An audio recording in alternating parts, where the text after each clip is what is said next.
I'm going to give you an update on our potting soil. This is how it's turned out. I don't think it turned out too bad.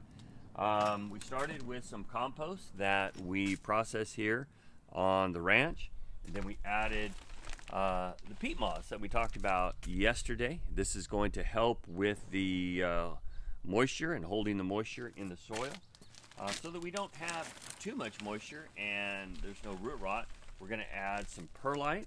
That the perlite might aerate the soil. I was asked what this was.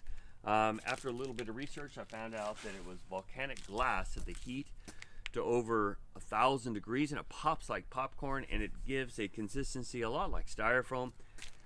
So it'll aerate the soil mix. If the compost does not add enough nutrients, we'll add some fertilizer, and then we'll use sulfur and lime to work on the pH balance. The goal is to create a situation to where we can grow some fruits and vegetables here.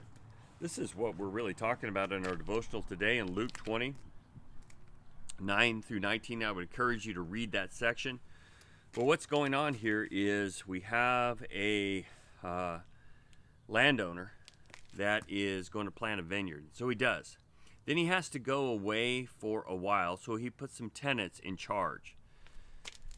To check on it, he sends some messengers there, and the intent is to gather about 50% of the fruit. That would be the payoff, and to check on the farm. And while they're there, they kill them. And this happens several times, and he says, you know what I'll do? I'll send my son. They'll respect my son. Well, they kill him as well. And he says, you know what? I'm going to come to you, and I'm going to rid the vineyard of you, and I'm going to put new tenants in charge. So what's going on here? It seems pretty obvious that the owner of the vineyard is God. The vineyard is Israel. These tenants are the religious leaders of Israel. The messengers are the prophets. The Son is Jesus Christ. And we see that the Gentiles become these other tenants that it's going to be given to.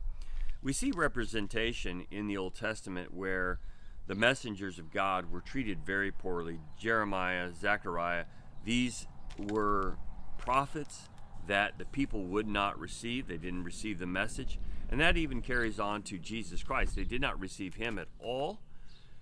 And it was prophesied in Isaiah 53 that they would beat and slay him. And that's exactly what they did. And so when you take a look in the book of Matthew, that he takes away the kingdom from them and gives it to a nation bearing forth the fruit thereof. What is God looking for? He's looking for fruit. He's looking for obedience. And this is exactly what we're looking for here. We're going to plant seeds.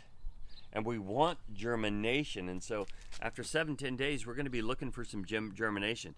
And then we're going to be looking down the road as that plant stays healthy for some fruit. And if things don't go right, then we're going to try to figure out why they didn't go right to try to correct that.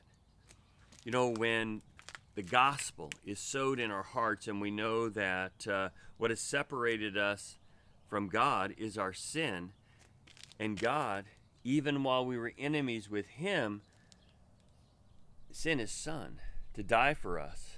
And he demonstrated that love to us and that forgiveness, that if we would turn from our ways and turn to him and accept him, receive the Lord in our heart, that seed of the gospel is planted there. And it should grow and flourish and produce fruit. 30, 60, 100-fold. There should be fruit in our lives. Not only that we demonstrate it, but that others might partake of it as well, and they might benefit from what God is doing in our lives. And interesting enough is when you take that fruit, inside that fruit is another seed. And so it should continue to reproduce. And this is what should be seen in our lives.